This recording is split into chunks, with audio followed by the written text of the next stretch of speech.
Sometimes the people we judge the harshest hold the wisdom we need most. And sometimes it takes a storm to show us what we've been missing all along. When 62-year-old Beau Carter returns to his valley and builds a shelter into the cliffside, the town calls him crazy. They laugh at the old cowboy living like a hermit in the rocks. But when floodwaters rise and the only safe ground is up on that cliff, they have nowhere else to go. What they discover inside isn't just shelter from the storm. It's a home built by hand, filled with memories, craftsmanship, and a lifetime of quiet love. What made a man choose solitude over community? And what will the townsfolk learn when they finally see the world through his eyes? Before we jump back in, tell us where you're tuning in from. And if this story touches you, make sure you're subscribed, because tomorrow I've saved something extra special for you. The valley had changed in the 40 years Beau Carter had been away, but not in the ways that mattered. The river still cut through the canyon floor like a silver thread, winding between cottonwoods that turned gold each October. The red rock cliff still caught the morning sun and held it, glowing like embers, until the light moved on. The land remembered him, even if the people did not. Beau had returned 3 months ago with everything he owned, packed into the bed of a Ford pickup that had seen better days. He was 62 years old, lean and weathered as the land itself, with hands that bore the calluses of a lifetime spent working rope and leather. His face was lined deeply around the eyes, creased by years of squinting into distance and wind. Silver streaked through hair that had once been dark as riverstone. He moved with the careful economy of someone who had learned not to waste motion, each step deliberate, each gesture purposeful. The town of Riverbend sat at the valley mouth where the canyon opened into broader country. It was small, maybe 800 souls on a good day, the kind of place where everyone knew everyone else's business or thought they did. Main Street ran 3 blocks, anchored by a general store on one end and a diner on the other. In between stood a hardware store, a post office, a bar called the Dusty Boot, and a handful of other establishments that served the ranchers and their families who lived in the surrounding country. Beau had been born here, had grown up riding these trails and swimming in the river's deep pools. But he had left at 22 to follow the rodeo circuit, chasing buckles and prize money and something he could never quite name. The years had taken him across the West, from Calgary to Cheyenne, from Pendleton to San Antonio. He had been good enough to make a living at it, good enough to earn respect from other riders. But the rodeo life was hard on a body and harder on a heart. He had loved and lost, had made friends and buried them, had watched the years slip away like water through his fingers. His wife, Catherine, had traveled with him for 15 years. She had been a barrel racer when they met, quick and fearless, with a laugh that could light up a room.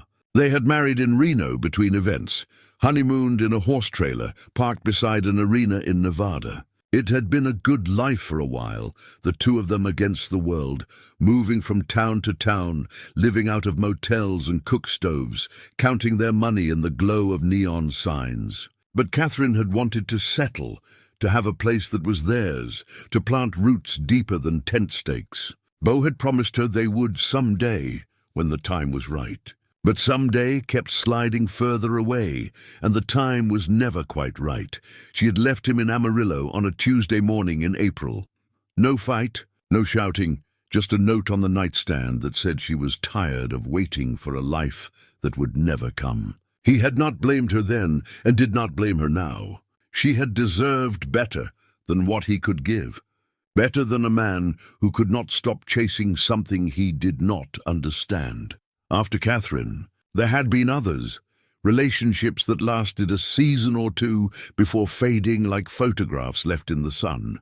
There had been a woman in Montana who raised quarter horses, another in Colorado who ran a feed store. Good women, all of them, women who deserved commitment and presence. But Beau had remained a man in motion, unable or unwilling to stop long enough to build something lasting. The rodeo had given him purpose, had given him identity, had given him an excuse not to face what was missing inside. Then his body had begun to fail him in small ways. A shoulder that would not lift quite as high, knees that ached in the morning, a back that seized up if he slept wrong. At 58, he had taken a bad fall in Tulsa, been trampled by a bull that should have been retired years before.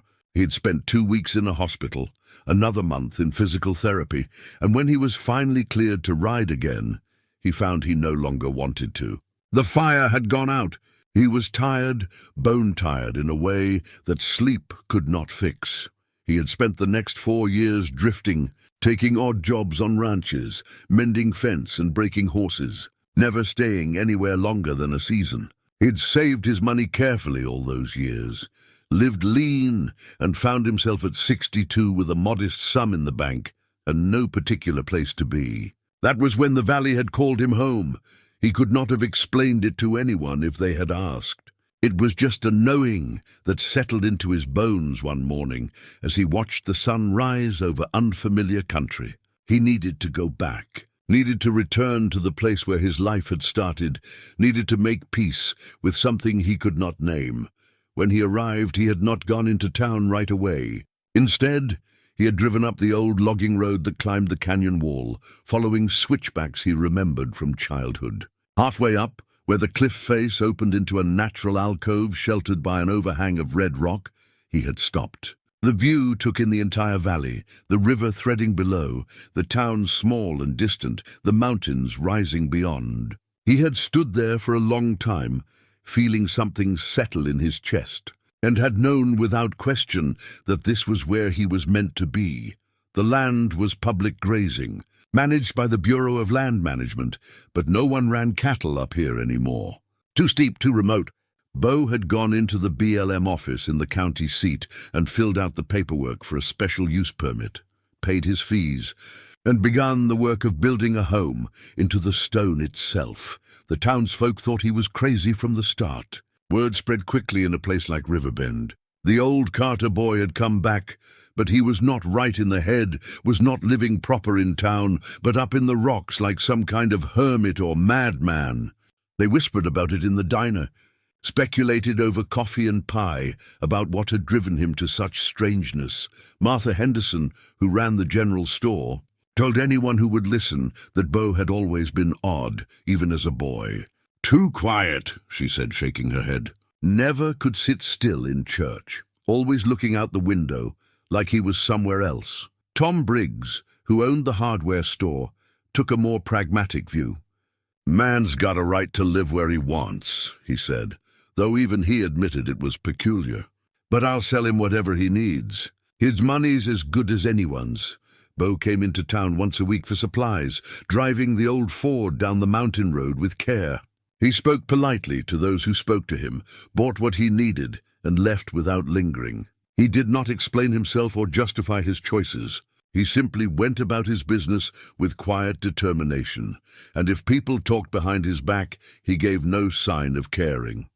The shelter he built was not a cave in any crude sense. It was a dwelling carved into the living rock with skill and patience that spoke of deep understanding. The alcove was perhaps 40 feet wide and 20 feet deep, with a ceiling that arched naturally overhead, shaped by millennia of wind and water. Beau had closed the front with a wall of stacked stone, fitted so precisely that no mortar was needed, leaving openings for windows and a heavy wooden door he had built himself. Inside, he had smoothed the floor and built platforms at different levels to create distinct spaces.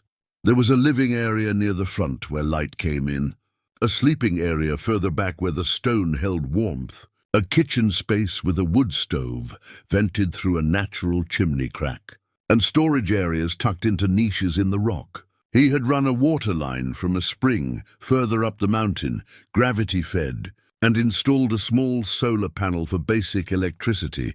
But what made the space remarkable was not just its function, but its beauty. Beau had spent decades learning to work with his hands, and he brought all that skill to bear.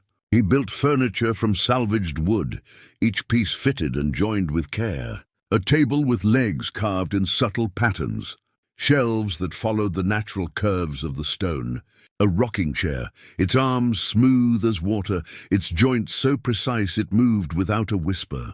The rocking chair sat near the window, where morning light fell across it. Beau had made it from a black walnut tree that had fallen in a storm years ago. Wood he had been carrying with him for reasons he could not fully explain. He had carved it slowly over the course of a month, letting the grain guide his hands, thinking of nothing but the next cut, the next smooth pass of sandpaper. When it was finished, he had rubbed it with oil until it glowed, dark and rich, then placed it where he could sit and watch the valley wake. He sat in it each morning with coffee, watching light move across the land below, and felt something close to contentment. This was what he had been looking for all those years, though he had not known it. Not excitement or glory or even love, though he had wanted all those things. Just a place that was his, built by his own hands where he could be still. The town continued to talk. At the Dusty Boot, ranch hands joked that old Beau had rocks in his head to match the rocks around him. At the post office, women clucked their tongues and wondered what would become of him when winter came, up there alone in his stone cave. Even the younger generation, who barely remembered the Carter family, thought it was strange, this old man choosing isolation over community. But there were a few who wondered. Tom Briggs, selling him lumber and tools, noticed the quality of workmanship in everything Beau built. Sarah Chen, who owned the diner, saw something in his eyes that was not madness, but a kind of hard-won peace. And old Pete Larson, who had ridden rodeo himself in younger days, recognized something in Beau's weathered face. Some understanding that came only from having lived a certain kind of life. Still, recognition was not acceptance, and acceptance was not what Beau sought. He had made his choice. He had come home to the valley and built his shelter in the stone, and if the town thought him strange, that was their concern, not his. He had spent too many years trying to be what others expected, trying to fit into shapes that were not his own. He was too old now for such compromise. He would live as he chose, in the place he had chosen, and let the rest of the world think what it would. The summer passed into fall, and Beau's shelter took its final form. He added finishing touches, small details that made the space not just livable, but beautiful. He hung lanterns that cast warm light against the stone. He brought in rugs woven by hands long gone, purchased at estate sales and thrift stores across his wandering years. He arranged his few possessions with care, each item placed where it belonged, creating harmony from what little he had. And as the cottonwoods turned gold and the air grew crisp with approaching cold, Beau Carter sat in his rocking chair and looked out over the valley of his birth, and felt for the first time in 40 years that he had finally come home.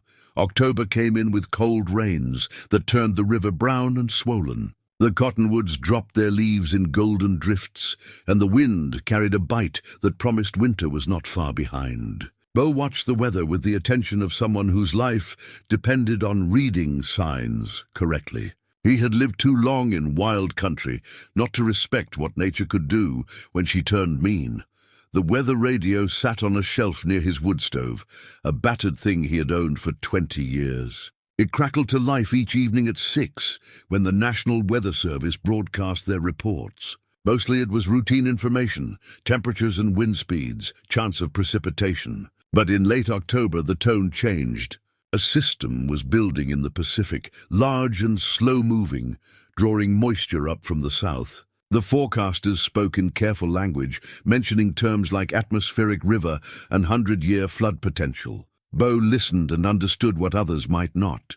He had seen floods before, had watched rivers rise and swallow bottomland, had witnessed the power of water when it had nowhere to go. The valley was shaped by such events, carved over millennia by floods that scoured the canyon clean. It could happen again. It would happen again. The only question was when. In town, people paid less attention. Rain was rain, and floods were something that happened elsewhere to other people. River Bend had seen high water before, spring runoffs that covered the low fields and backed up into a few basements, but nothing catastrophic, nothing that could not be managed with sandbags and patience. The river had stayed in its banks for as long as anyone could remember, and memory in a small town is short, rarely reaching back more than a generation. Beau drove down the mountain road on a gray afternoon when the rain fell steady and cold. He needed supplies, but more than that, He needed to gauge the mood in town, to see if anyone was taking the warnings seriously. The truck's wipers beat a rhythm against the windshield as he descended, watching the switchbacks carefully, noting how the rain was already cutting new channels in the dirt road. At the general store, Martha Henderson was restocking shelves, moving cans from boxes to rows with practiced efficiency. She glanced up when Beau entered, water dripping from his coat, and gave him a nod that was more acknowledgement than welcome. "Wet out there," she said, stating the obvious in the way people do when they do not know what else to say. "Getting wetter," Beau replied. He moved through the aisles, selecting items with care. Extra batteries, lamp oil, matches, dried goods that would keep. Martha watched him from the corner of her eye, tallying not just his purchases, but his intentions. "You worried about something?" she asked as he brought his basket to the counter. Beau considered his words. "Radio says there's a big storm coming. Week of rain, maybe more. River's already up." Martha rang up his items, her expression dismissive. "River gets high every spring. We manage." "This is different," Beau said quietly. "This is the kind of storm that changes things." She looked at him then, really looked, and saw something in his weathered face that gave her pause. But the pause did not last. "I'm sure we'll be fine," she said, her tone closing the subject. "That'll be 47.60. Beau paid and left, knowing he had done what he could. At the diner, he tried again with Sarah Chen, who poured him coffee and listened with more attention than Martha had given. "How high you think it could get?" Sarah asked, leaning against the counter. The diner was empty except for 2 ranch hands in the back booth. "High enough to matter," Beau said. "Town's built on the floodplain. Always has been. People forget that when the sun's shining, but the ground remembers." Sarah frowned, looking out the window at the rain-slicked street. "What should people do?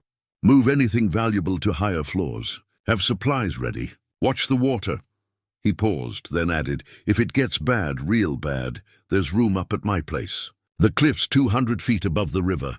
Water won't reach it." Sarah smiled at that, a sad sort of smile. "You know people won't come, Beau. They'd rather drown than admit they need help from the crazy old man living in the rocks." Beau nodded, having expected nothing different. "Just wanted you to know. Pass it along if you think anyone will listen." He finished his coffee and left, driving back up the mountain through rain that had intensified, coming down in sheets that turned the world grey and indistinct. The road was already washing out in places, and he took it slow, feeling the truck slip on mud, correcting carefully. That night the rain hammered on the stone above his shelter with a sound like distant drums. Beau sat by the window, watching lightning flicker over the valley, counting seconds between flash and thunder. The storm was close and getting closer. The weather radio crackled with updates, each one more urgent than the last. Flash floodwaters had become warnings. The weather service was using words like catastrophic and life-threatening. Below, the river had already overrun its banks, spreading dark and wide across the bottomland.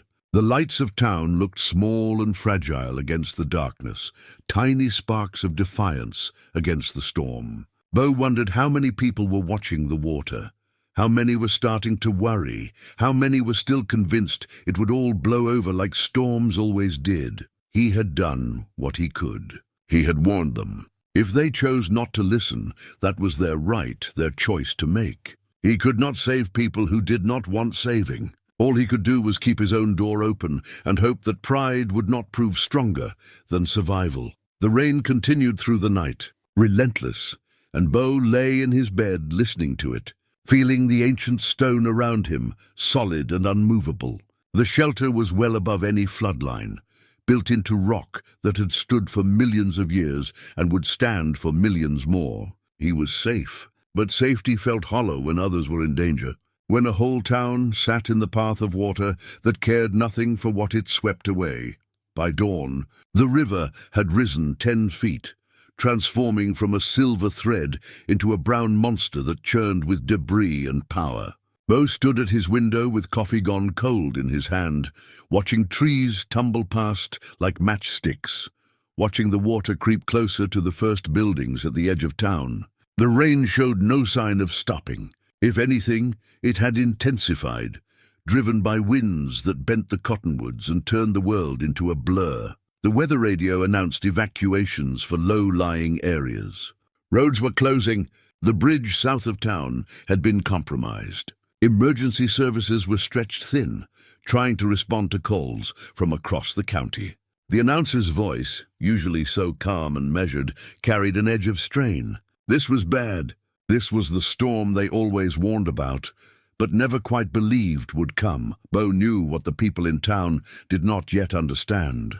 The water was still rising. It would keep rising for days. And when it reached a certain point, when it filled the canyon and had nowhere left to go, it would spread across the valley floor like a lake, covering everything that sat below a certain elevation, including most of Riverbend. He gathered rope and lanterns, blankets and food, arranging them near the door where they could be easily distributed.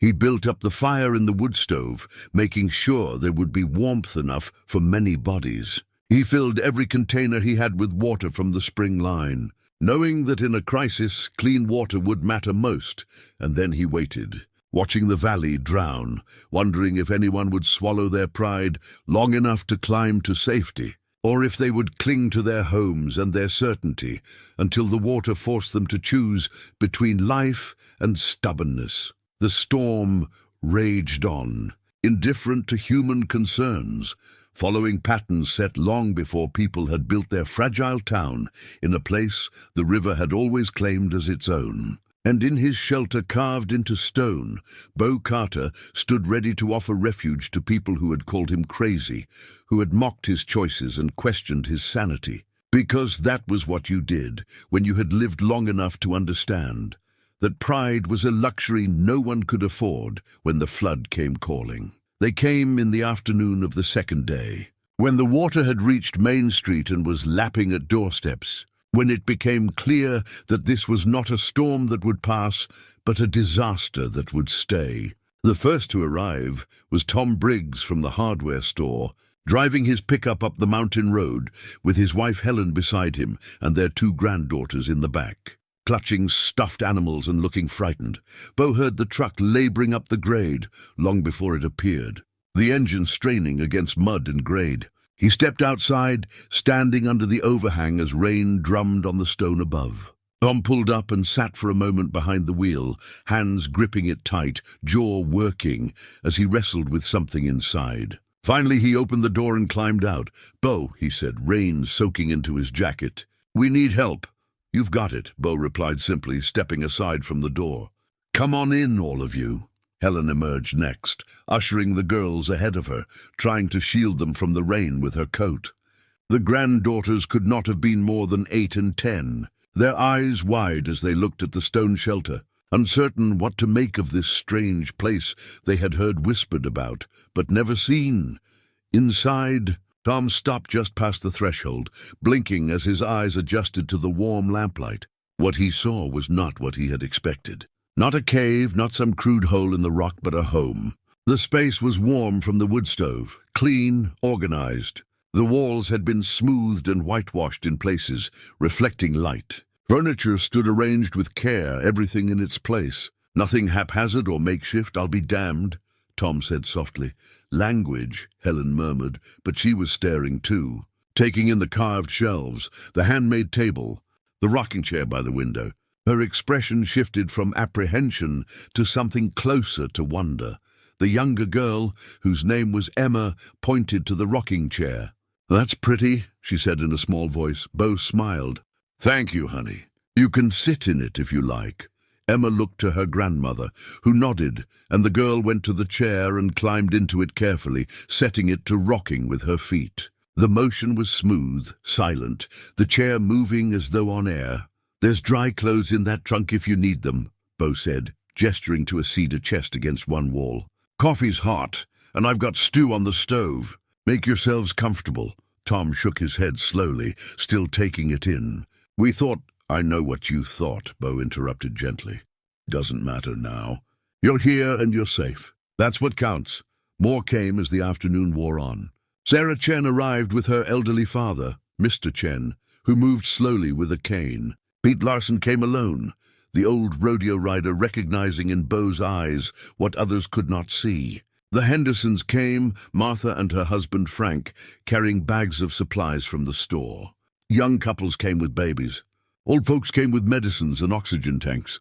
They came in trucks and on foot, soaked and frightened, and each time, Beau met them at the door with the same quiet welcome, the same offer of warmth and safety, the shelter filled with people and their belongings, with the sound of worried voices and crying children, with the smell of wet clothes drying and coffee brewing. Beau moved among them with calm efficiency, directing traffic, making space, ensuring everyone had what they needed. He brought out blankets he had stored, hung tarps to create private areas for families, kept the fire fed and the stove going. The people who had called him crazy now looked at what he had built and could not reconcile it with their assumptions. This was not the work of a madman, but of someone who understood how to create beauty from stone, how to make a shelter that was also a home. Every detail spoke of patience and skill. The joints in the woodwork fit precisely. The shelves followed the natural curves of rock. Even the way light fell through the windows seemed considered, designed to make the space feel larger and more welcoming than its actual dimensions. Martha Henderson found herself standing before a shelf that held an old leather saddlebag, worn soft with age and use. It hung on a peg, its brass fittings tarnished but still intact, its leather darkened by decades of handling. She reached out to touch it, then pulled her hand back, uncertain. "Go ahead," Beau said, appearing beside her with cups of coffee for those who needed them. "That's older than I am," Martha looked at him. "It's beautiful. Where did it get it?" "Belonged to my grandfather," Beau said. "He carried it on the cattle drives back when this valley was still open range. He'd pack it with jerky and hardtack, ride for weeks with nothing but his horse and the stars." He paused, looking at the bag with something in his eyes that might have been memory or longing. "My daddy gave it to me when I left home. Said a man should carry something that reminds him where he came from. You've carried it all this time?" Martha asked. "Everywhere," Beau confirmed. "Every town, every rodeo, every nowhere place I've been. It's been my companion when I had no other." He smiled slightly. "Figured it had earned a place to rest, same as me." Martha looked at him differently then, seeing past the weathered exterior to something deeper. "I'm sorry," she said quietly. "For what I said about you." "For what I thought," Beau shook his head. "Nothing to apologize for. People see what they see. Can't fault you for that." But Martha felt the weight of her judgment, felt the shame of having dismissed this man based on nothing more than his choice to live differently. Around the shelter, others were having similar realizations. Tom Briggs examined the furniture with a craftsman's eye and recognized the hours of work, the deep skill required. Sarah Chen watched Beau move among the frightened families with quiet assurance and saw not a hermit, but a man who understood how to care for others. Helen Briggs noticed how the space was arranged to maximize comfort, how every corner served a purpose, how nothing was wasted or careless. As evening fell and the rain continued its assault, the shelter became a small community unto itself. Children settled near the warmth of the wood stove. Adults spoke in low voices, sharing news from town, speculation about how long the water would stay high, concern for neighbors who had not yet made it to higher ground. Beau moved among them, offering what comfort he could, asking nothing in return. Emma, the younger granddaughter, had fallen asleep in the rocking chair, curled up like a kitten, clutching her stuffed rabbit. Her sister sat beside her on the floor, leaning against the chair's runners, both girls exhausted by fear and flight. Beau brought a quilt, one of many he had stored away, and draped it over them gently. "Thank you," Helen whispered, watching her granddaughters sleep. "For all of this." "It's what we do," Beau said simply. "We help each other when times get hard. That's how we survive." Helen looked around the shelter, at the people who had come seeking refuge, at the space that had been dismissed as the dwelling of a crazy man. And she understood something she had not known before. Beau Carter was not running from the world. He had simply found a better way to live in it, a way that left room for beauty and care, for craftsmanship and memory. He had built not just shelter but sanctuary, and now, when it mattered most, he was sharing it freely with people who had mocked him. Outside, the storm raged on, but inside the stone walls, warmth and safety held. And the people of Riverbend, gathered in the home of a man they had never tried to understand, began to see with clearer eyes. The night stretched long, filled with the sound of rain and the quiet conversations of people learning to coexist in close quarters. Beau did not sleep. He moved through the shelter, checking on those who needed checking, making sure the elderly were comfortable, that children had enough blankets, that the fire stayed fed. He was used to keeping watch, to being alert while others rested. It was a habit from his rodeo days, from nights spent in strange places where vigilance mattered. Around 3 a.m, he found Pete Larson sitting near the window, looking out at the darkness and the rain. The old cowboy had been quiet since arriving, keeping to himself in the way men of a certain generation often did. But something in his posture suggested he wanted company, or at least would not refuse it. Beau settled beside him, 2 old men watching the storm, saying nothing at first because nothing needed saying. Finally Pete spoke, his voice gravelly with age and cigarettes long given up. "How long you been planning this?" he asked, gesturing around the shelter. "Planning what?" Beau replied, "This, all of it. Building a place that could hold half the town when the water came." Beau considered the question. "I wasn't planning for them. I was planning for me. But I built it right, built it with room, because that seemed the proper way to do things. My grandfather used to say, a man should always build bigger than he needs, because you never know who might need shelter." Pete nodded slowly. "Smart man, your grandfather."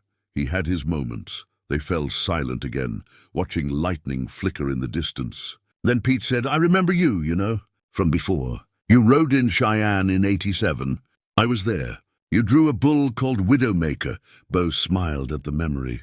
"That old devil. He threw me in 6 seconds flat, but you got back on the next day. Different bull, different outcome. You rode the full 8 and then some." Pete looked at him. "That takes something special. Not just skill, but something else. Determination, refusal to quit, or just stubbornness," Beau said. "Same thing sometimes." Pete shifted in his seat, his joints protesting. "I always wondered what happened to you. You just disappeared from the circuit. Heard stories, but you know how stories are." "I got tired," Beau said simply. "Tired of moving, tired of chasing, tired of being alone in crowds." Pete understood that. It's a lonesome life, even when you're surrounded by people. Everyone knows your name, but nobody knows you. That's about the size of it. In the morning light, grey and watery, more of the townspeople began to explore the shelter, no longer content to huddle in place. The children were first, their curiosity overcoming their initial fear. They found corners and niches, discovered the sleeping area with its platform beds carved into the stone, marveled at how Beau had made the cave into something warm and inviting. One of the older boys, maybe 12, found a photo album on a shelf and brought it to his mother. She looked at Beau, silently asking permission. He nodded, and she opened it carefully, other adults gathering to look over her shoulder.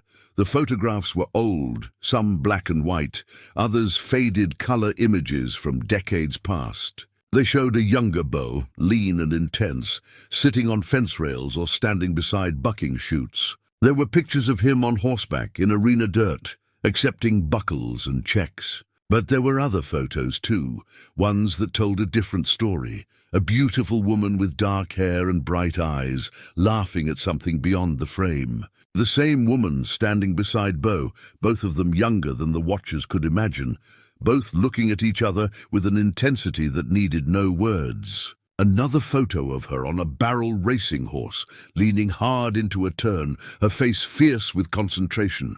"Is that your wife?" Sarah Chen asked softly. "Was," Beau said, not moving from where he stood near the stove. "Long time ago now. She's beautiful." Yes, she was.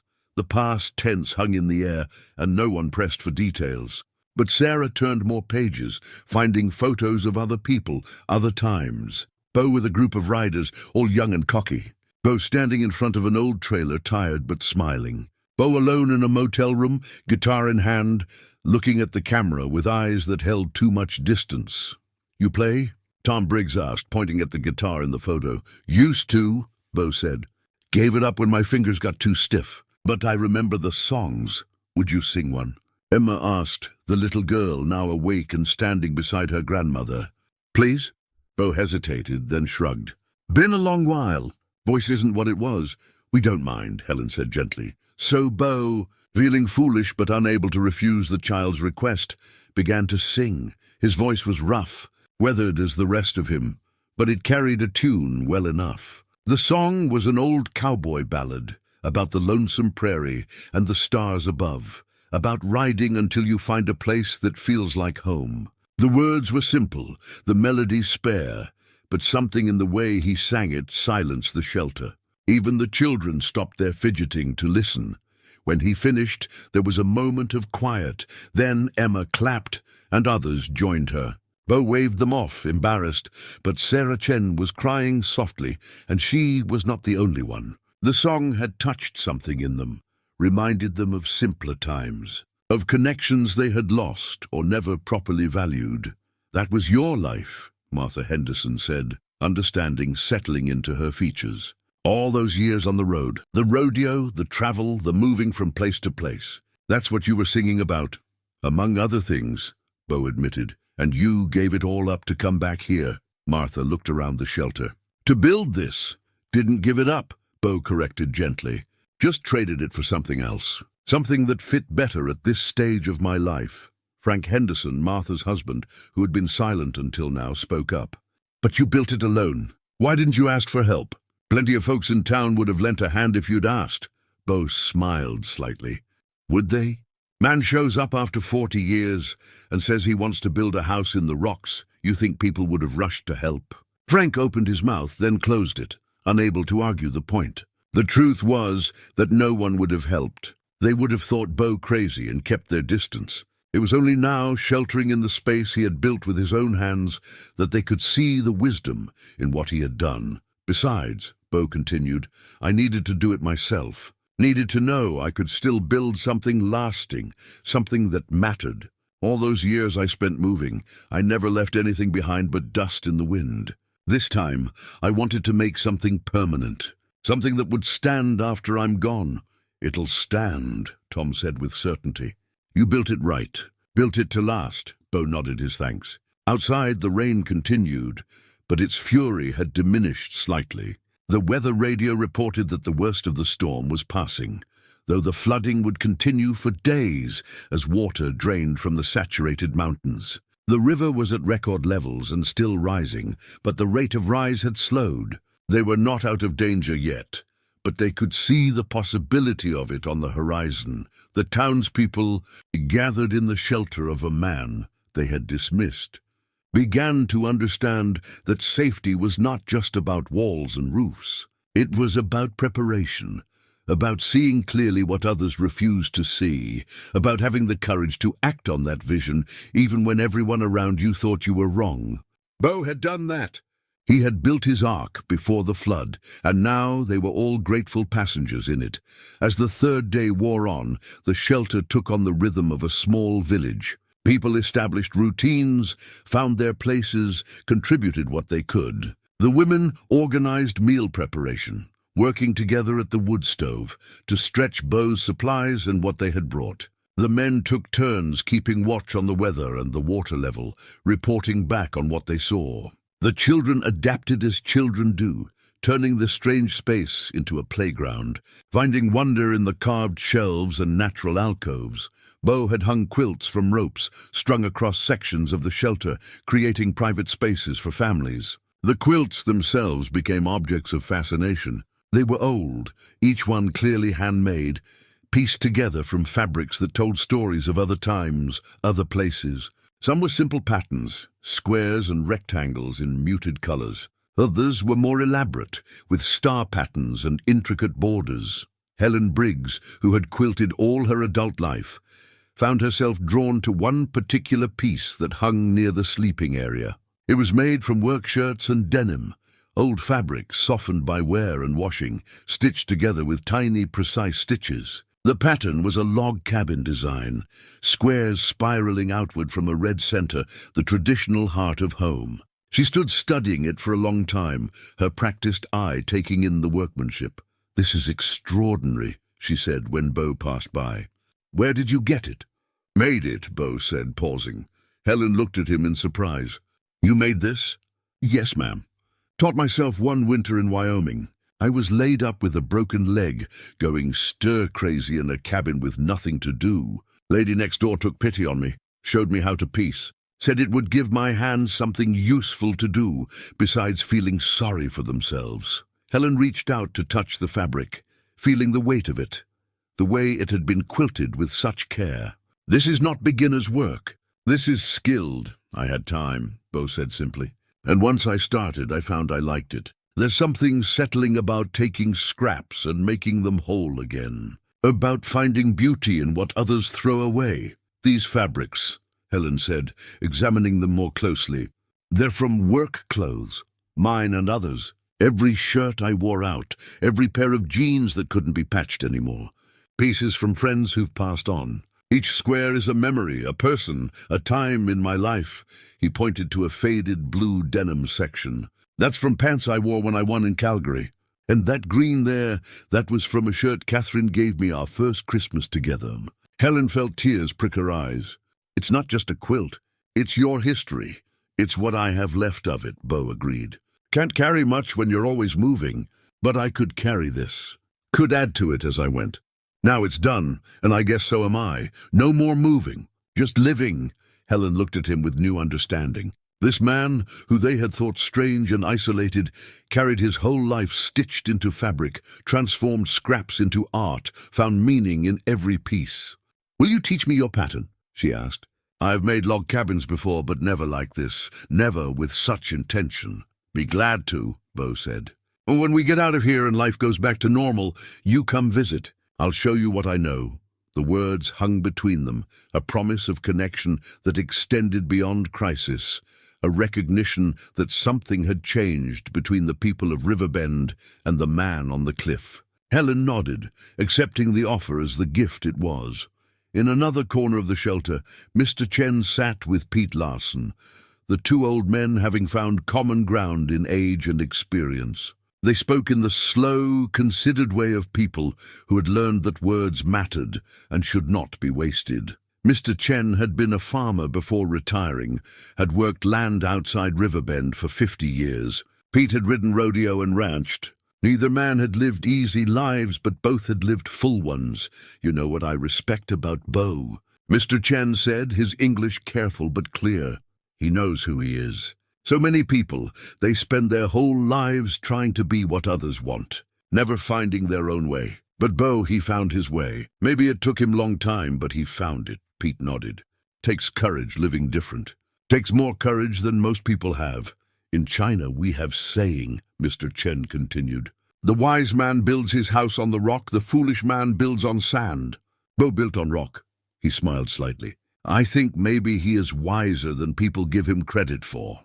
No maybe about it, Pete said. Sarah Chen, overhearing her father, came to sit with them. She had been watching Beau all day, seeing how he moved through the space with quiet authority, how he anticipated needs before they were spoken, how he made everyone feel welcome in a place he had built for himself. It spoke to a generosity of spirit that contradicted everything the town had assumed about him.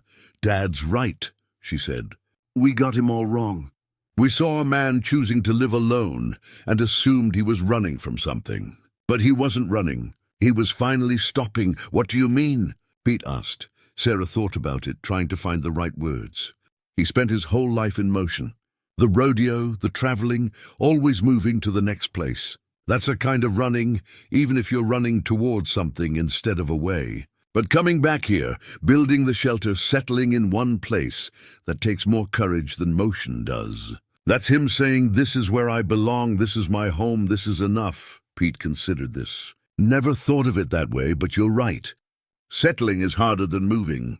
Moving, you can always tell yourself the next place will be better.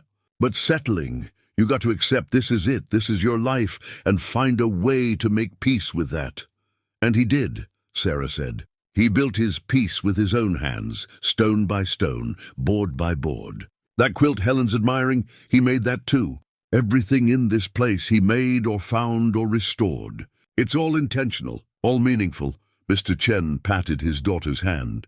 You see clear now. Before, you see with eyes that expect certain things. Now you see what is really there.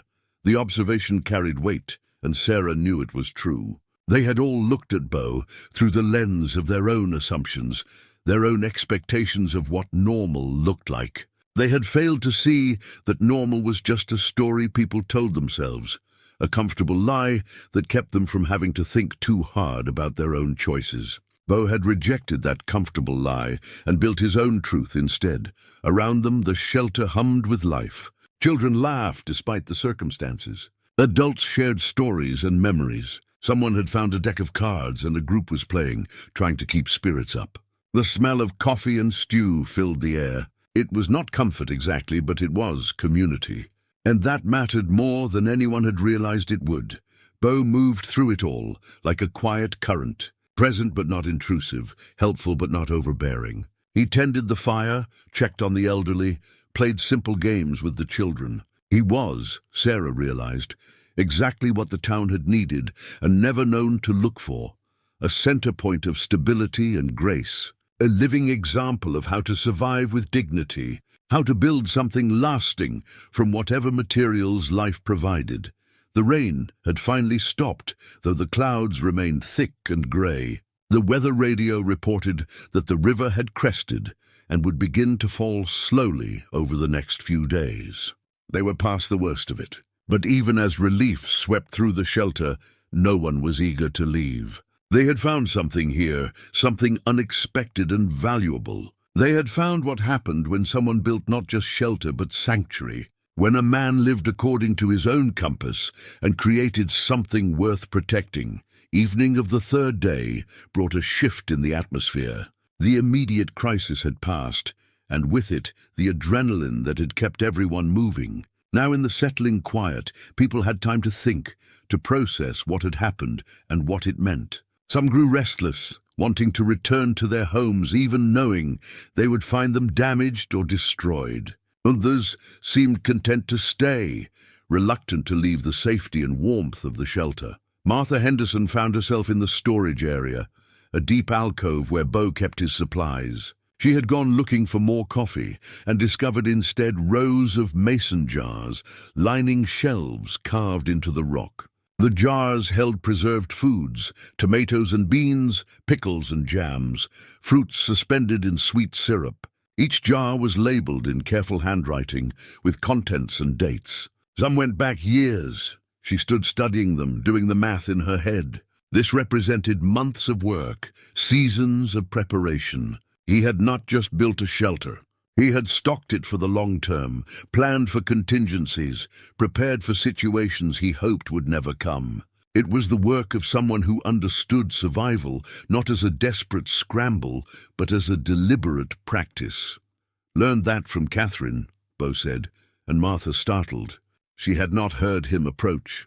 She was always putting up food, preserving what we had so it would last through lean times. "I used to think it was wasted effort. We were always moving. How were we supposed to carry jars of tomatoes in a horse trailer?" "But she was right," Martha said.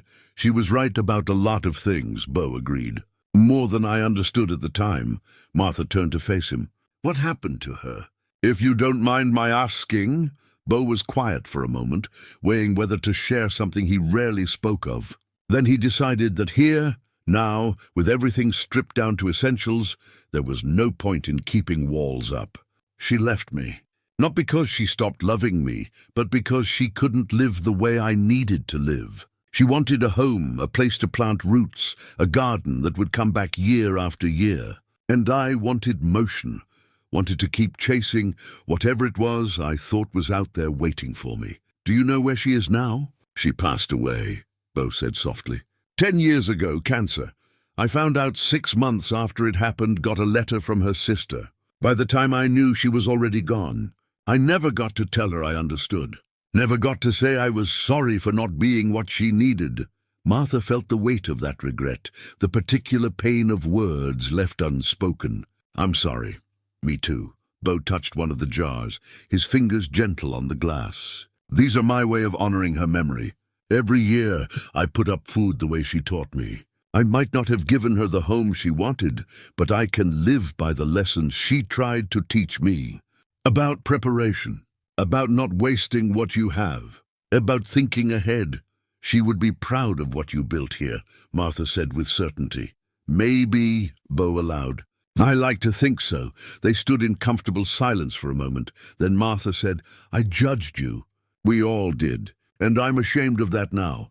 Don't be, Beau said. People see what makes sense to them based on their own experiences. You couldn't have known what I was doing or why. I didn't exactly explain myself. You shouldn't have had to, Martha insisted.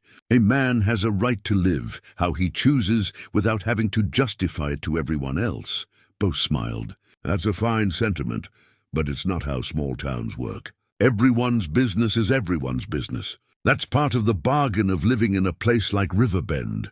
The same people who gossip about you are the ones who show up with casseroles when you're sick. Can't have one without the other. Martha recognized the truth in that. Community was messy, complicated, often intrusive. But it was also what had brought these people to Beau's door when they needed help, and what made him open that door without hesitation. They were bound together, whether they always liked it or not.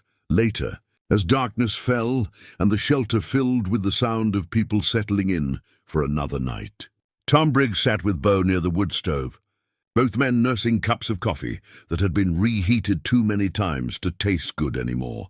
Can I ask you something? Tom said, shoot. When you came back, when you decided to build up here, did you know this would happen? The flood, I mean. Did you know we'd need this place? Beau considered the question. I knew the valley flooded. History shows it if you look. But no, I didn't know it would happen now during my lifetime. I built here because it felt right, because the location spoke to me. The fact that it turned out to be useful is just fortune. But you built it big enough for others, Tom pressed. That wasn't accident, no, Beau admitted. That was intention. I've lived alone enough to know there's no virtue in it. Solitude is fine, good even, but isolation is something else. I wanted a place that was mine, but could be shared if needed. Wanted to build something that served more than just my own comfort. Tom shook his head in wonder. Most people, they build for themselves and call it good. You built for everyone and didn't tell anyone. Telling would have felt like boasting, Beau said. And besides, I didn't know for certain anyone would ever need it. Just seemed like the right way to do things. Tom studied the older man's face, seeing the lines carved by weather and time, the eyes that held both sorrow and peace. You know what you are, he said finally. You're what my grandfather used to call a stand-up man. Someone who does right because it's right, not because anyone's watching or keeping score. Beau looked uncomfortable with the praise. I'm just a man who's made plenty of mistakes and tried to learn from them. That's all any of us can do. Maybe, Tom said. But not everyone learns. Most people make the same mistakes over and over, never changing, never growing. You learned. You changed. That counts for something.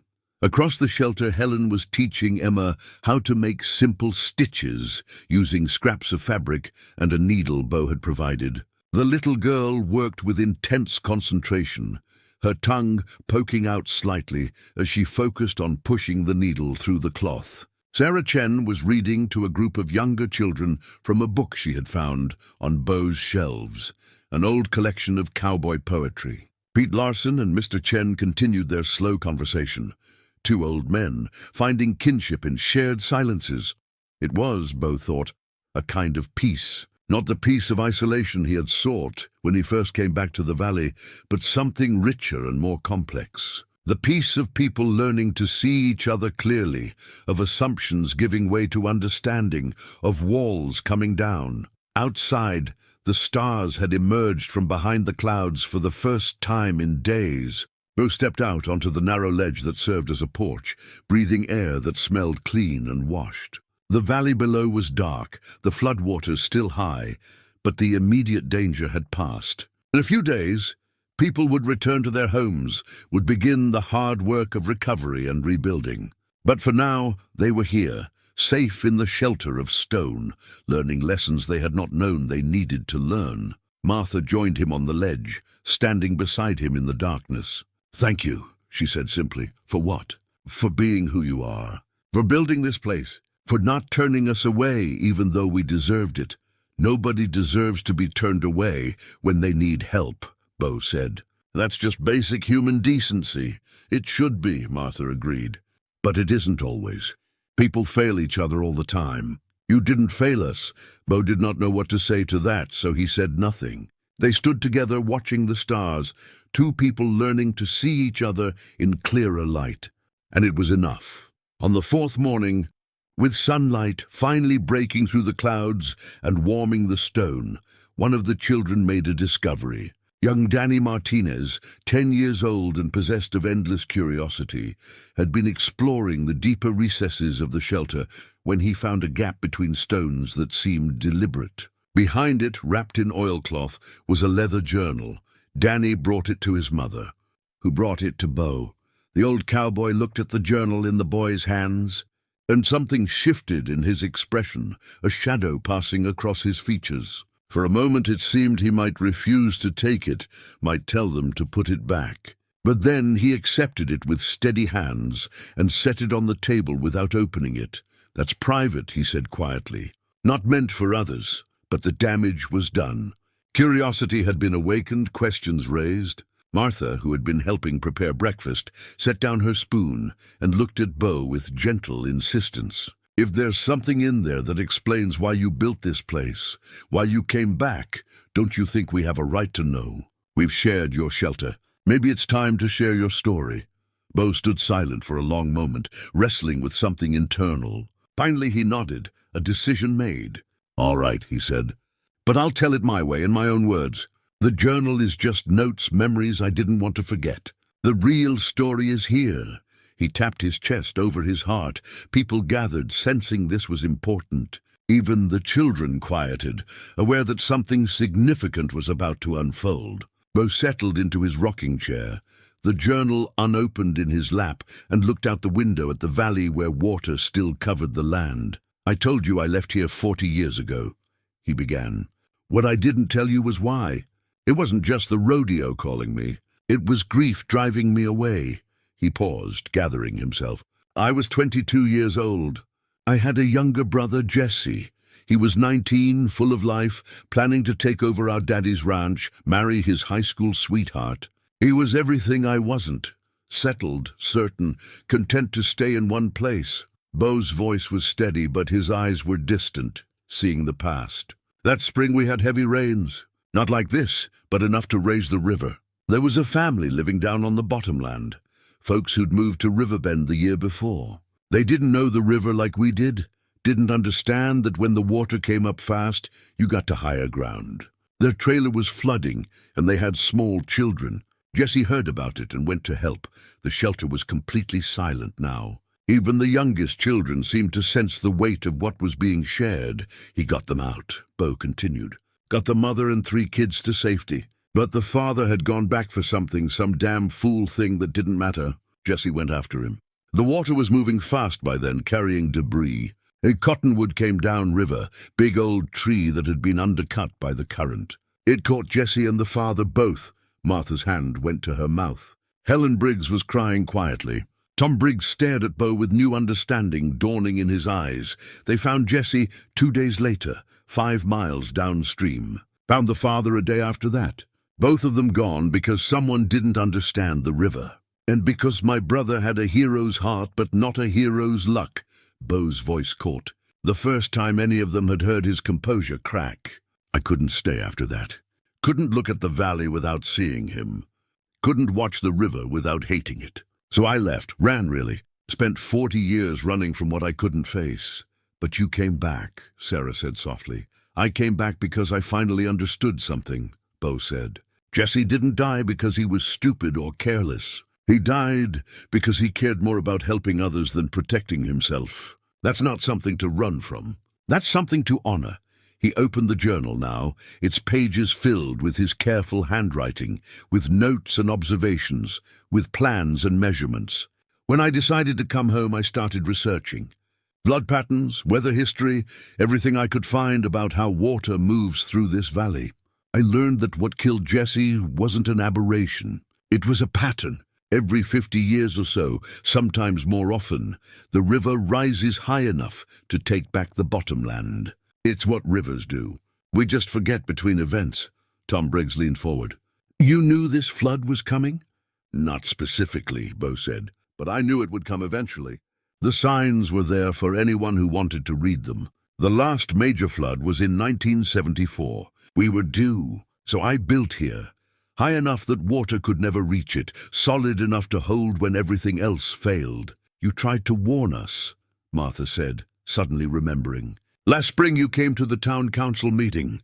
You talked about flood preparedness, and you all thought I was crazy, Beau said without bitterness.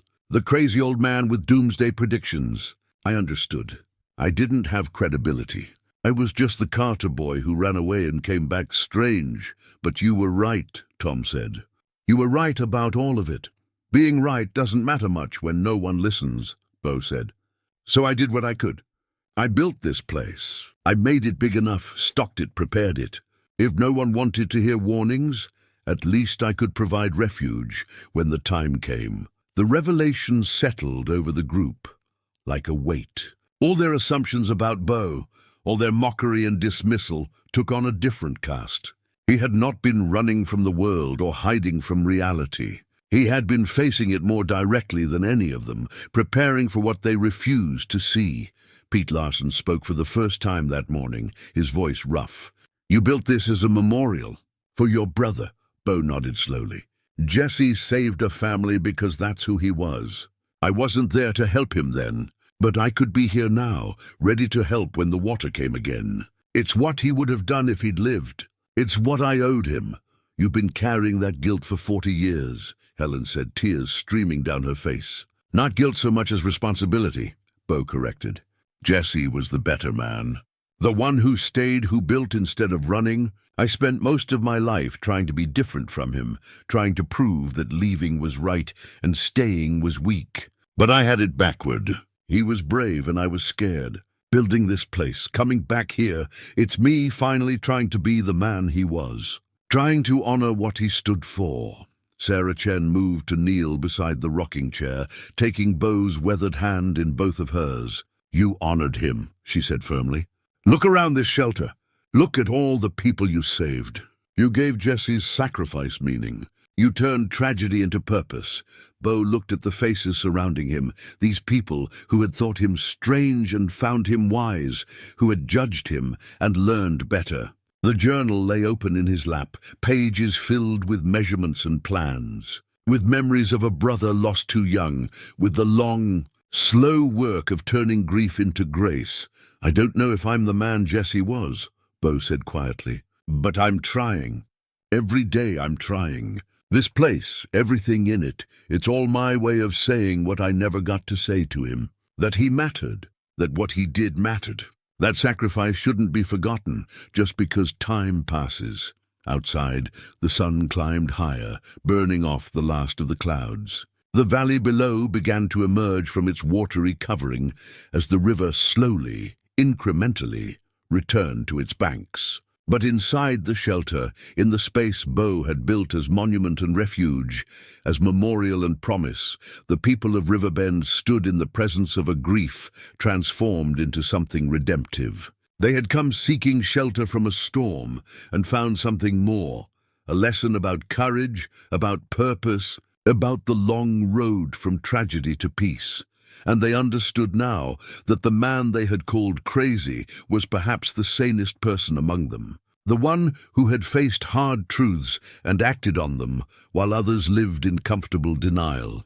Beau Carter had built his shelter on the foundation of loss, but he had built it nonetheless, and that building had saved them all. The revelation about Jesse shifted something fundamental in the shelter.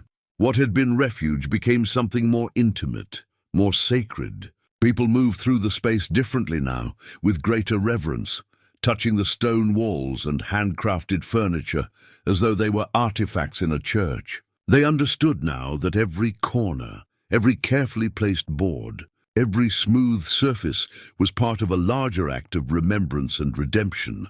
The weather radio announced that the river had dropped 4 feet overnight and was continuing to fall. Roads were still impassable in many places, but emergency crews were working to clear main routes. The governor had declared the county a disaster area, which meant aid would be coming. Resources mobilized, the slow machinery of recovery beginning to turn. It would be days yet before anyone could return home, but the possibility existed now on the horizon. Beau stood at the window, watching the transformation below.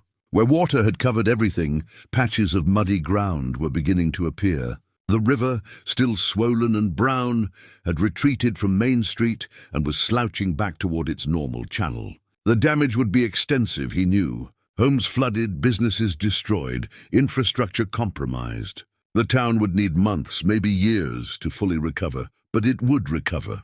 Towns like Riverbend were resilient in ways that cities were not. People here knew how to work together, how to rebuild, how to support each other through hard times. The flood had been devastating, but it had also reminded them of bonds they had forgotten, connections that mattered more than property or possessions. Tom Briggs joined him at the window, both men silent for a moment as they surveyed the receding waters. Then Tom said, "We need to talk about what comes next." "I figured we would," Beau replied. "When we go back down, when we start rebuilding, things are going to be different. You understand that?" "How so?" Tom chose his words carefully. "People are going to want to help you, going to want to repay what you did for us. You saved lives, Beau. More than that, you gave us perspective we needed. You can't go back to being the hermit on the cliff that everyone whispers about." Beau smiled slightly. "I never set out to be that in the first place, I know. But that's what we made you into because it was easier than understanding who you really are." Tom turned to face him directly. "What I'm saying is, you're part of this community now, whether you like it or not. You've earned a place at the table, and people aren't going to let you retreat back into solitude." "I don't know that I want complete solitude anymore," Beau admitted. "This has been—" He paused, searching for the right word. "It's been good. Having people here, being useful, connecting. I didn't realize how much I'd missed that until I had it again." "Then let us help you," Tom said. "Let us be part of your life the way you've been part of ours. That road up here, it needs proper grading and drainage. Your solar setup could use expanding. There are improvements we could make that would help you through winter. I don't want charity." "It's not charity," Tom said firmly. "It's community. It's people looking after each other because that's what neighbors do. You opened your door to us when we needed it. Let us do the same for you." Beau considered this.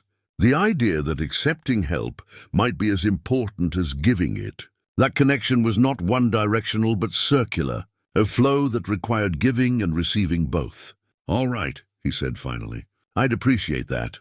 Throughout the day, as the weather continued to improve and spirits rose with it, people began making plans. Frank Henderson would coordinate with the hardware store to supply materials for rebuilding. Sarah Chen would organize meal preparations for work crews. Pete Larson, despite his age, offered to help with whatever physical labor he could manage. Even the children talked about ways they could contribute, cleaning up debris, helping elderly neighbors, being useful in whatever small ways children could be.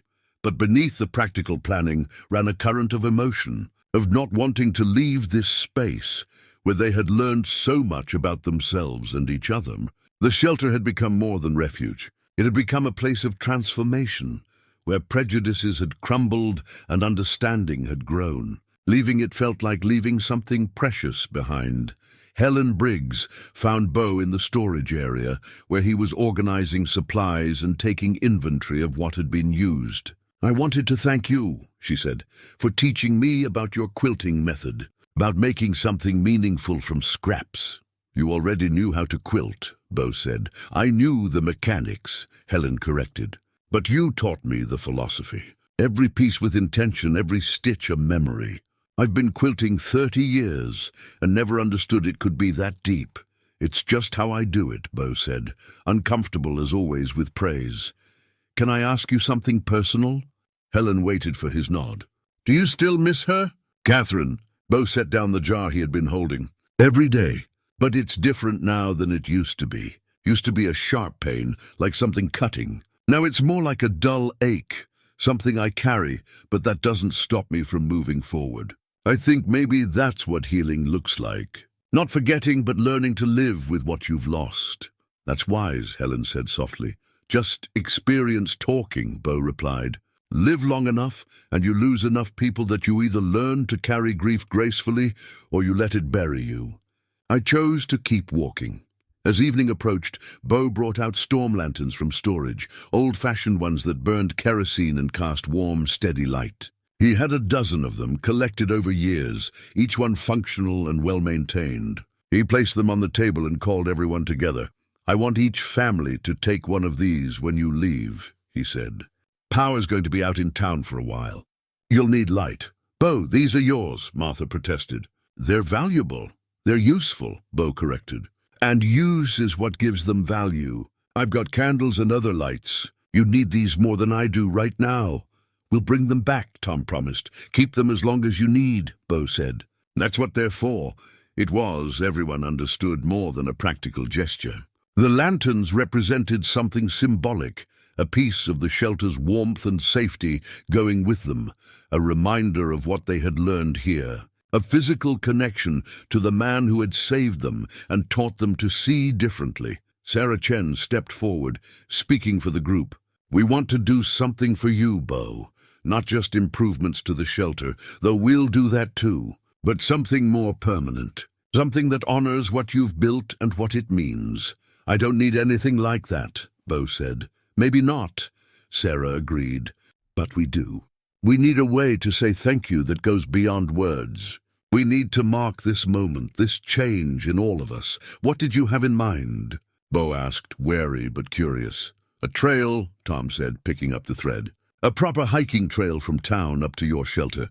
Not for people to come bother you every day, but for when they need perspective, when they need to remember what matters. With your permission, we'd like to build it and maintain it. Call it Jesse's Trail after your brother. A path to safety that anyone can use. Beau felt emotion rise in his throat, unexpected and powerful. A trail bearing Jesse's name, leading to the shelter built in his memory, open to anyone who needed it. It was more than he could have imagined, more than he knew how to accept. He'd like that, Beau managed to say. He'd be proud. So would you, I hope, Helen said gently.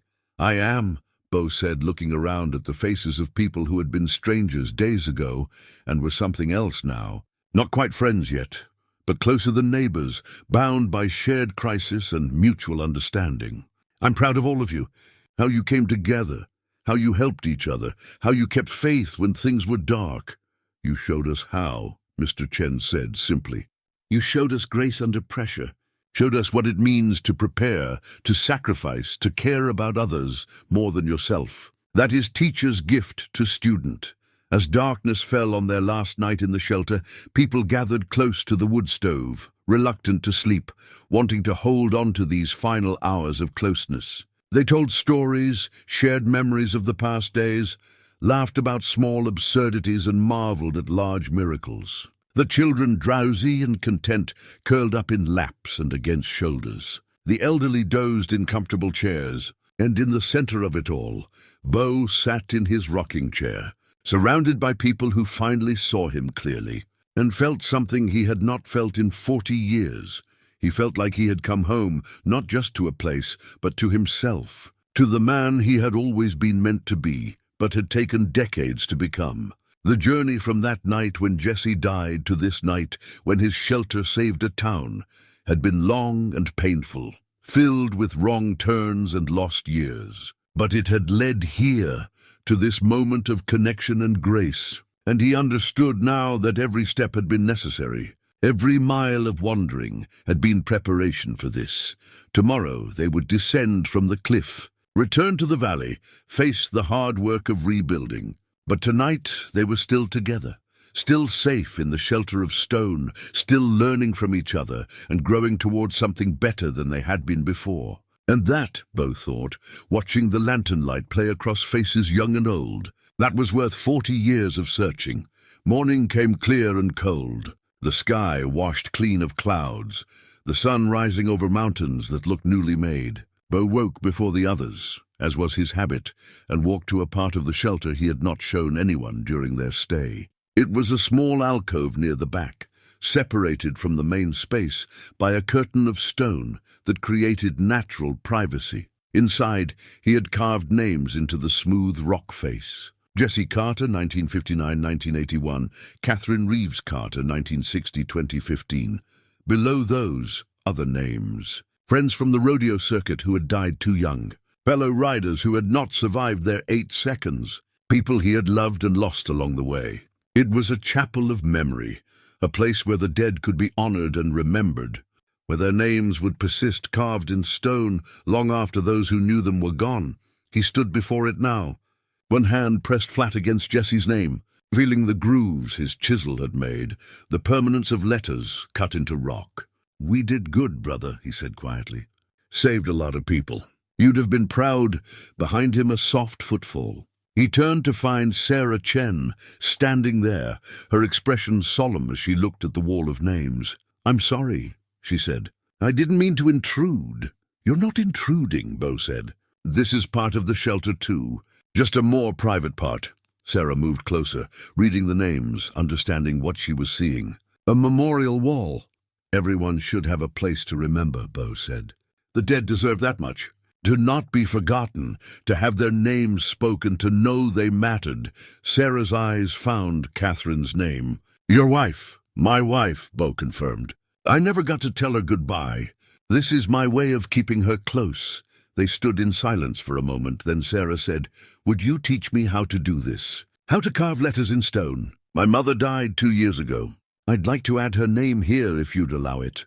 Beau looked at her, seeing the grief she carried, recognizing it as kin to his own. "I'd be honored," he said. "And you don't need permission. This wall belongs to anyone who needs it."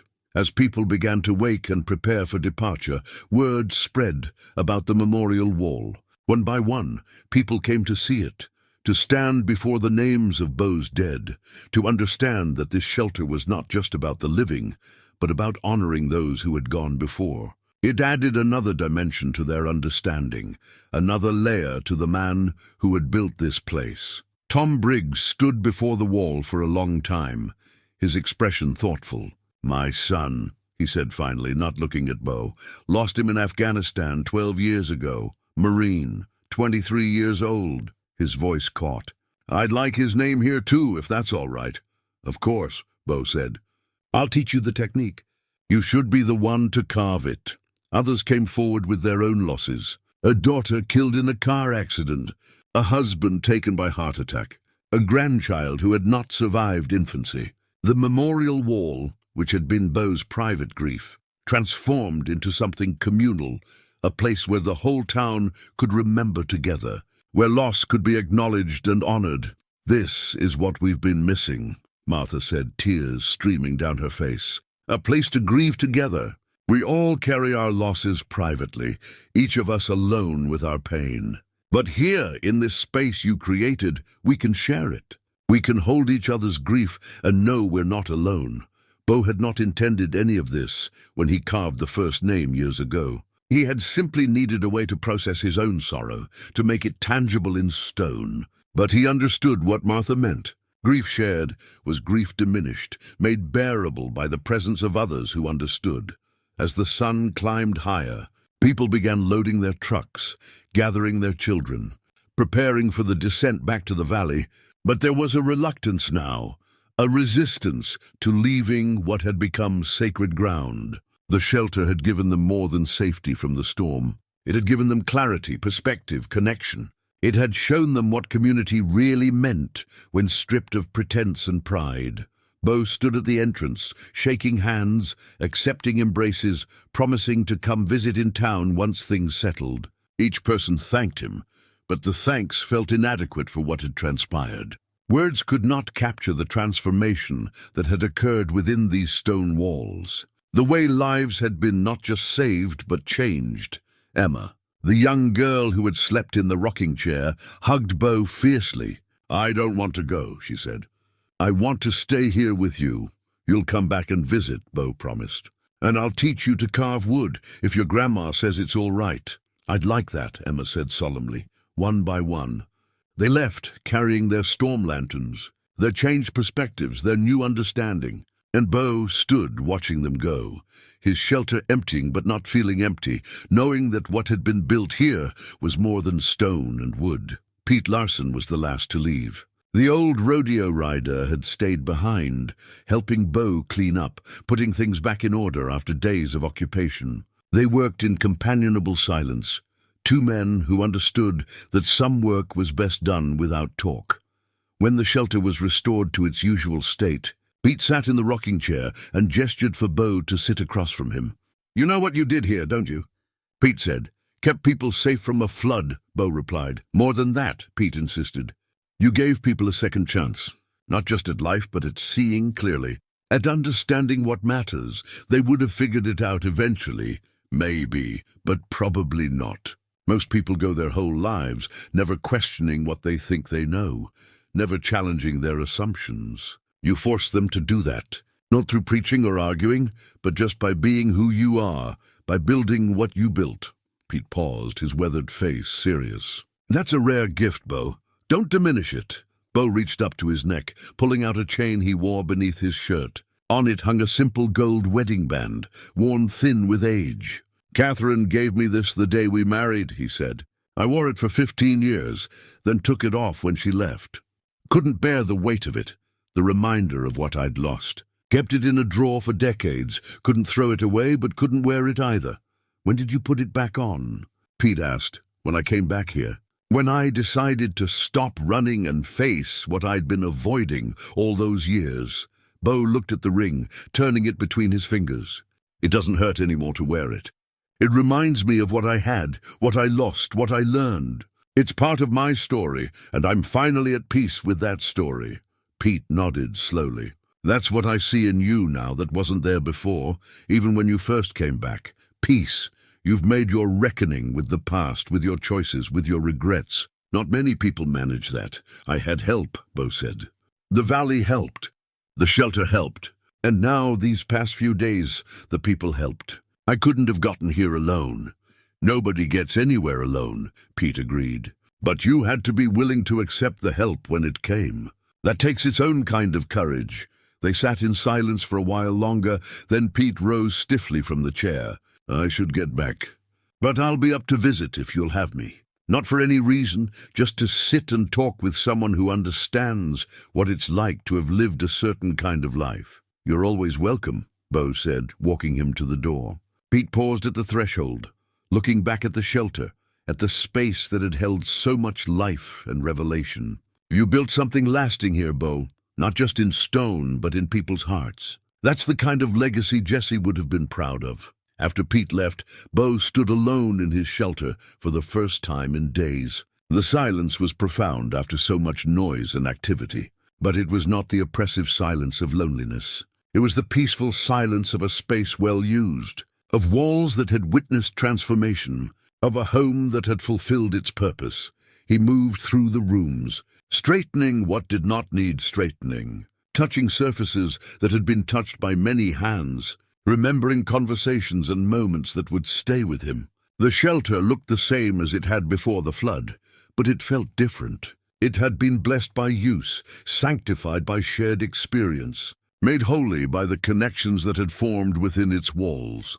Outside, he could hear trucks making their way down the mountain road, hear the distant sounds of the valley coming back to life. Below, Riverbend would be struggling with flood damage, with loss and displacement, with the hard work of recovery. But it would also be discovering strengths it did not know it had, finding connections that had been forgotten, remembering what community truly meant. Beau sat in his rocking chair and looked out over the valley that had always been his home, even when he was far away from it. The river had returned to its banks, chastened and calm, flowing as it had for millennia, as it would for millennia more. The land would recover. It always did. Water receded, grass grew back, trees replaced themselves. Nature was resilient in ways that humans sometimes forgot to be. But now, Beau thought, the people of Riverbend had learned something about resilience too. They had learned it from necessity and from each other, but also from a man who had spent 40 years learning it himself, the hard way. Through loss and wandering and finally coming home, He touched the ring at his throat, feeling its familiar weight, and smiled. Catherine would have liked what he had built here. Jesse would have been proud. And he finally, after all these years, was at peace with the life he had lived and the man he had become. The shelter stood solid on its cliff, above the floodline, a testament to preparation and faith, to love and loss, to the long journey from grief to grace. 3 months passed before Riverbend looked like itself again. And even then, it was a different version of itself, changed by water and what came after. Buildings were repaired or rebuilt. Streets were cleaned and restored. The bridge south of town was replaced with a new one, higher and stronger. Insurance adjusters came and went. Federal aid arrived. Slowly, stubbornly, the town pulled itself back together, but the changes went deeper than infrastructure. People checked on each other more often now, stopped by just to talk, remembered that connection mattered more than convenience. The ones who had shared Beau's shelter told their stories to those who had not been there, and the stories took on a quality of legend, growing in the telling, but never straying far from truth. Tom Briggs organized work parties that went up the mountain every Saturday, improving the road, expanding Beau's solar array, reinforcing the shelter's walls. They did not ask permission each time, just showed up with tools and materials and got to work. Beau, who had lived alone for so long, found himself surrounded by helpers, by people who insisted on giving back what they felt they owed. The trail was built that fall, a proper hiking path that wound up through the rocks, switchbacking in places, level and clear in others. They installed benches at scenic points, put up markers, created something that would last. At the trailhead, they erected a sign, Jesse's Trail, in memory of Jesse Carter, 1959-1981. May all who climb here find safety and perspective. Beau stood at the unveiling, surrounded by half the town, and could not speak for the emotion that filled him. They had taken his private grief and transformed it into public tribute, had given his brother's name a permanence that went beyond carved stone. Jesse would never be forgotten now. The trail would see to that. Emma and her sister came up regularly to learn wood carving. Beau taught them patiently, showing them how to read grain, how to let the wood tell them what it wanted to be, how to work with patience rather than forcing results. Other children came too, curious about the man on the cliff, no longer afraid of him now that their parents spoke his name with respect. Sarah Chen brought meals twice a week, claiming she made too much at the diner anyway, and it would just go to waste. Beau knew this was kindness dressed as practicality, but he accepted it gracefully, understanding that allowing people to give was its own form of generosity.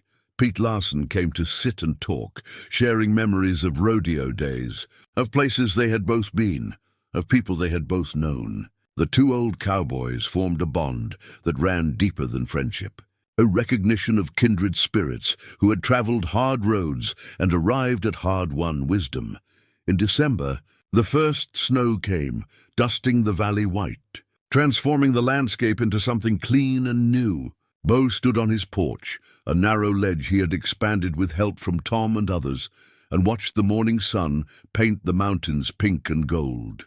He had been up here before dawn, working on something new, a project he had started quietly weeks before.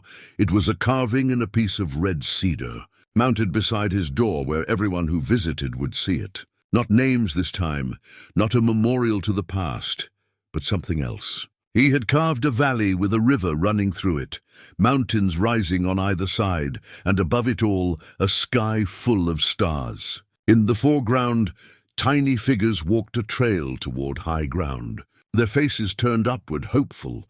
Below the carving, he had inscribed words in careful letters. We rise by lifting others.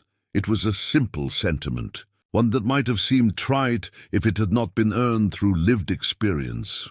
Through the long journey from selfishness to service, from isolation to connection. Beau had spent most of his life learning this lesson, and he wanted it here, permanent and visible, a reminder to himself and anyone who came after. Martha Henderson was the first to see it.